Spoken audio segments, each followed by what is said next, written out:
Maintenant, on va voir les dispositifs de caractère. Donc, ça, il y a différentes classes de périphériques dans Linux. Euh, un type de périphérique, c'est les dispositifs de caractère, ce qu'on appelle en anglais les character devices. Donc, ça, c'est un modèle assez simple d'échange selon un flot séquentiel de données. Donc, on a vraiment des données, des octets, des caractères qui s'échangent dans un flot continu, qui peut être dans les deux sens. Donc, un exemple de ça, c'est tout simplement un port série, un clavier. Un clavier, c'est une suite de touches qui sont tapées. On voit vraiment qu'on a la séquence des touches qui sont tapées. Un port série, c'est ça, c'est des données qui sont envoyées dans une certaine séquence en série.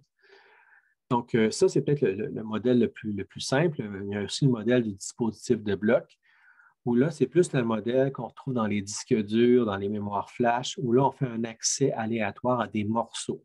Donc, normalement, on a une espèce de plage de données assez grande, organisée en blocs. Donc, on a un paquet de blocs qui sont accessibles. C'est des blocs de taille fixe, puis on peut y accéder on pourrait dire, de façon aléatoire. On peut accéder à différents blocs dans le désordre, si on peut dire. Donc, ça, c'est un peu plus complexe. On a aussi les interfaces réseau qui ne vont pas bien dans ni un ni l'autre des modèles. Là, c'est plus la notion d'accéder à un réseau. L'interface d'utilisation, c'est généralement le socket. Donc, c'est via des sockets qu'on se connecte avec des interfaces réseau. En termes de fonctionnement, ça brise un peu l'abstraction que tout est un fichier dans Unix parce que les choses ne se retrouvent pas dans le système de fichiers local quand on parle de socket TCP/IP, par exemple. Donc, ça, c'est nécessaire souvent pour gérer des cartes réseau, interface Wi-Fi, interface Bluetooth. Donc, selon le type d'interface, on a finalement ce type de dispositif-là. Donc, la présentation qu'on va faire dans le reste de ce qu'on a à faire cette semaine va se limiter aux dispositifs de caractère parce que les dispositifs de bloc, les interfaces réseau ont leur propre complexité. Et donc, c'est une complexité un peu assez élevée, c'est très technique. Donc, ce n'est pas nécessairement pertinent de passer au travers de ça dans le cadre du cours. Si vous avez à travailler avec ça dans le futur, il y a quand même de la bonne documentation disponible pour vous familiariser avec ça.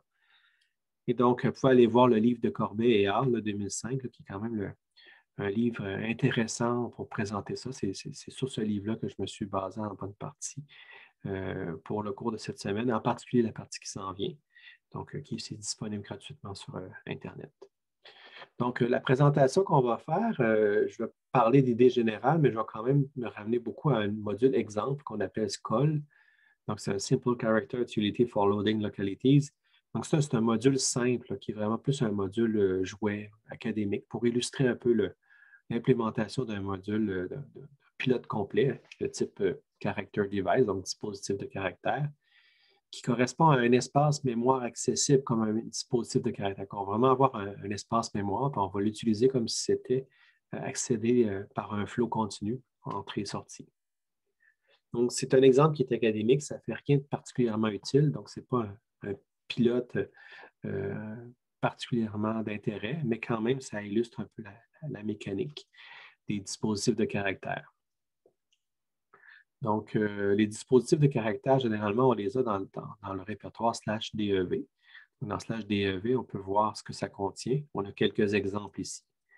Le premier, le caractère C ici qu'on voit qui est en début un peu de... qui est en début ici.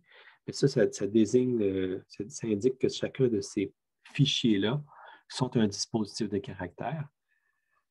Ensuite, le premier puis le deuxième chiffre après le détenteur du groupe, là, ce qu'on voit ici, par exemple. Donc, ça, c'est le premier ici, puis ça, c'est le deuxième pour le dispositif de caractère nul. Donc, on voit que l'ensemble des chiffres ici, c'est ce qu'on appelle le numéro majeur. Donc, le premier numéro, c'est le numéro majeur qui désigne le numéro de pilote pour le noyau. Donc, ça, c'est utile à l'interne. On va se retrouver avec ça. Puis, sinon, l'autre, c'est le numéro mineur ici, qui est un moyen pour le pilote d'identifier le dispositif, de savoir lequel exactement. Parce que dans le fond, dans le premier, on sait c'est quel pilote, quel élément logiciel peut gérer ce dispositif de caractère. Puis le deuxième, ça permet d'identifier c'est lequel précisément, parce qu'on voit par exemple que le pilote 1 je gère ça ici, je gère ça ici et je gère ça ici. On voit que 0, U random, rand est nul. Puis c'est logique, là, c'est vraiment des dispositifs de caractère bien connus, assez de base. Ils sont tous gérés par le même pilote. Mais ce qui différencie leur identification, c'est vraiment le numéro mineur. Avec le numéro mineur, on est capable de voir que 0, ça correspond à 5, que U random, ça correspond à 9, rand, c'est 8 et nul, c'est 3. Donc, pour obtenir le numéro de dispositif, on peut en demander un. Donc, la fonction alloc CHRDEV région. Donc, ça permet de demander un numéro pour un dispositif. Puis dev, ben là, c'est la valeur du numéro. Donc, on a le résultat ici dans dev. C'est le numéro majeur et mineur reçu. First minor, c'est le premier numéro mineur demandé. Si on dit, nous, on va avoir 64 et plus, ben, on peut se préciser 64, puis là, le numéro mineur va être au moins 64. Puis count, c'est le nombre de numéros mineurs demandés, dans le sens que si on a plusieurs instances de dispositifs, ben avec count, on va dire on en veut 4, 5, 6, 7. Puis name, c'est le nom du dispositif qu'on se donne. Donc, la fonction register, c'est HRDEV, region, allow, avec le numéro majeur prédéterminé. Le numéro majeur, lui, on l'établit. Puis le numéro mineur, lui, peut être reçu par alloc CHRDEV, région. Donc, puis unregistered, CHRDEV, région, va désallouer le dispositif de caractère. Puis mcodev ici, donc ça, c'est une macro qui va créer la variable dft. C'est ça, dft qui est ce qui est précisé ici. Donc, vraiment, cette structure-là, elle est créée par mcodev. Petit rappel par rapport à Unix, on sait que dans Unix, tout est un fichier, ou presque. Donc, on veut interfacer notre dispositif de caractère avec l'interface d'accès au fichier. Donc, pour faire ça, donc, on va définir ce qu'on appelle une structure File Operations qui fait le lien. Donc, la File Operations, vous avez vu ça dans le laboratoire 2, normalement. Donc, c'est vraiment permet d'intégrer des éléments dans le système d'exploitation. Donc, le pilote doit affecter ces fonctions-là. Donc, selon les opérations implémentées, on peut modifier donc qu'est-ce qui va être fait en traitement de quoi par rapport à notre pilote spécifique, à notre module spécifique. Donc, il y a une structure qu'on appelle File Operations. Ici, on va l'instancier comme étant SQL FOPS. Puis là, on va définir certaines de ces variables-là. On va dire, bien, entre autres, qu'on travaille sur un certain module ici. Donc, c'est un peu le nom du module. Puis ensuite, on va définir tout ça ici, c'est des fonctions. C'est des fonctions définies pour l'exemple. Donc, ça s'appelle toutes des scoles quelque chose. Donc, vraiment, le fait que ça commence par scol, c'est juste pour spécifique pour l'exemple. Le reste, ça va permettre d'implémenter les fonctions LLC, read, write, IOCTL, open, puis release. Donc, le owner doit pratiquement toujours être affecté à la macro this module. Les autres variables sont des pointeurs de fonctions. Donc, toutes les autres fonctions, c'est des variables de fonctions. Le scroll read, par exemple, c'est une fonction particulière. Donc, en faisant ça ici, en définissant cette structure-là, on prépare les choses pour enregistrer ces fonctions-là comme étant les fonctions à utiliser dans notre pilote, SCOL. Entre autres, la structure File Operation contient tout ça. Donc, on voit que c'est presque tous des pointeurs de fonctions, sauf au début où on a une structure. Et tout le reste ici, jusqu'à la fin, c'est des pointeurs de fonctions qu'on peut préciser. On peut dire que par défaut, ils sont nuls. Il faut se la vérifier, c'est pas clair qu'ils le sont, mais on pourrait présumer qu'ils sont nuls. Puis après ça, on a toute l'information sur la façon de suivre. On dit, on va réassigner des fonctions à chacune de ces fonctions générales-là.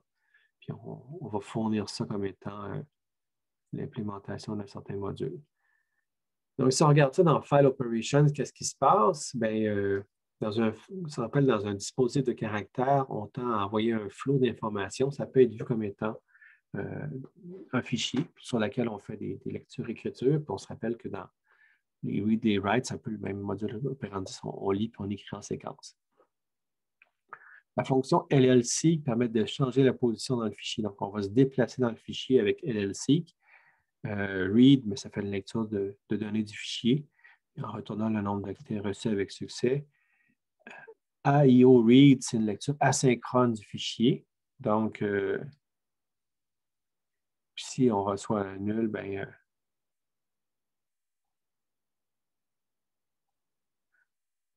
donc on fait une lecture asynchrone du fichier. Puis si on lui donne une valeur nulle, alors on fait une lecture synchrone, comme avec l'équivalent read. Write, c'est l'écriture dans un fichier. On retourne donc le nombre d'octets lus écrits avec succès. Puis read dir, ça doit rester nul. Donc, donc c'est ça aussi. AIO read ici, c'est ça que j'avais de vous expliquer. Si ça pointe à nul, alors on va utiliser read ici. Puis read dir, ça doit rester nul pour un dispositif de caractère, fait qu'on ne touche pas. Ça, c'est intéressant pour les systèmes de fichiers. IOCTL, c'est une gestion de commandes spécifique au dispositif. Puis l'open, c'est la première opération à effectuer sur le dispositif pour l'initialiser. Dans le fond, l'open, c'est comme si on va l'initialiser. Si le pointeur open ici dans la struct est nul, pointe à rien comme fonction, on va dire que le dispositif de caractère est toujours ouvert avec succès, il fonctionne toujours bien. Fait que je pense qu'ils vont juste ignorer l'open, va aller dans le vide. Puis le release, c'est la dernière opération effectuée sur le dispositif. Si il est nul, ça veut dire que normalement, le dispositif est toujours capable de se nettoyer, de se ramasser.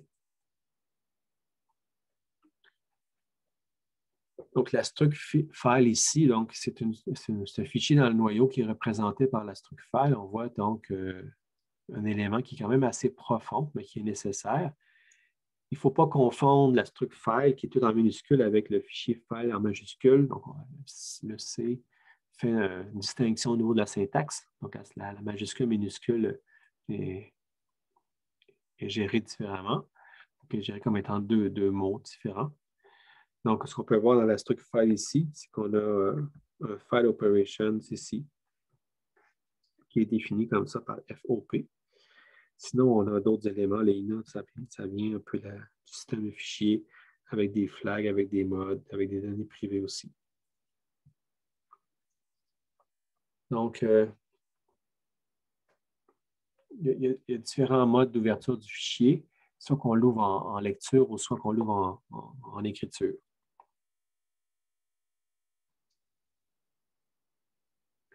Donc, on n'a pas besoin de vérifier ça. Le noyau va vérifier avant l'appel. Si ça va qu'on a ouvert un fichier en mode écriture, puis on l'a indiqué en mode lecture, ça peut bloquer. Normalement, il va être capable quand même de gérer convenablement. FPOS ici, c'est la position dans le fichier. Donc, c'est défini sur des entiers 64 bits. On modifie, on ne touche pas à ça directement. Le driver va s'en occuper, sauf pour la fonction LLC qui, elle, peut faire affaire à certaines choses avant comme déplacer, justement, elle sert directement à se déplacer dans le fichier. Le F-flag, c'est le drapeau du fichier comme read-only, non-blocking, synchronisation. Allez voir la documentation pour les entière. Dans le fond, c'est au non-blocking doit être vérifié pour les entrées sorties non bloquantes. FOP, c'est les opérations associées au fichier courant, structure file operate. Le noyau va assigner donc un pointeur lors de l'appel à open directement.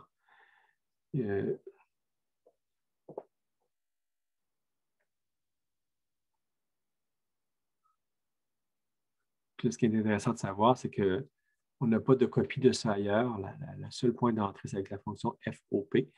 Donc, si on veut modifier le contenu de FOP, on a le choix parce que ce n'est pas C'est pas, si on peut dire, en copie ailleurs. C'est vraiment, on passe toujours par cette structure-là. Fait que si on la modifie, ça va modifier le comportement futur.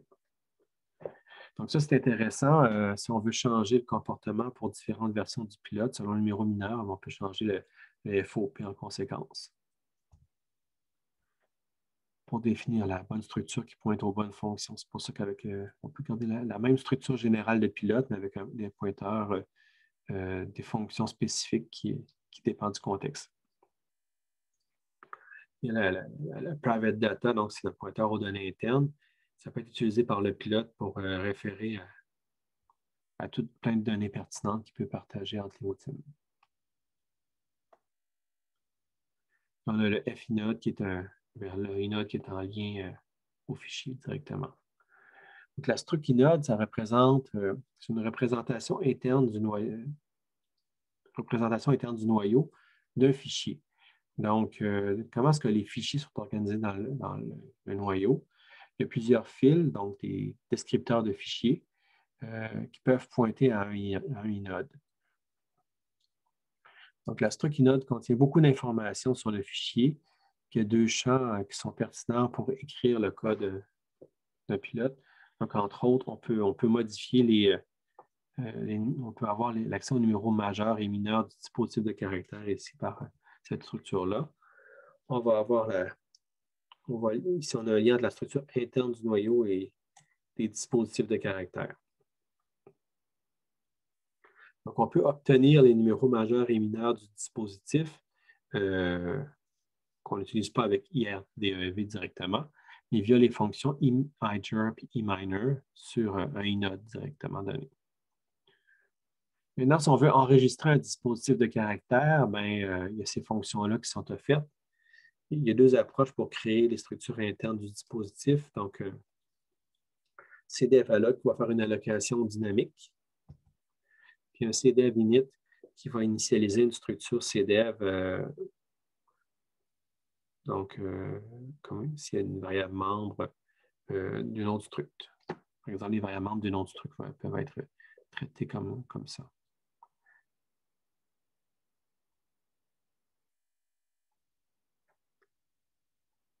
Donc, CDEV add va ajouter une structure interne au noyau. Donc, on va l'ajouter. Puis le CDEV del va retirer la structure du noyau, puis si pertinent, on va désallouer la structure. Donc, c'est un peu comme ça qu'on peut enregistrer un dispositif de caractère, puis l'avoir donc à partir de ce moment-là accessible. Donc, un exemple d'enregistrement de dispositif qui va permettre de tout mettre ça ensemble, puis d'arriver à quelque chose d'un peu plus concret.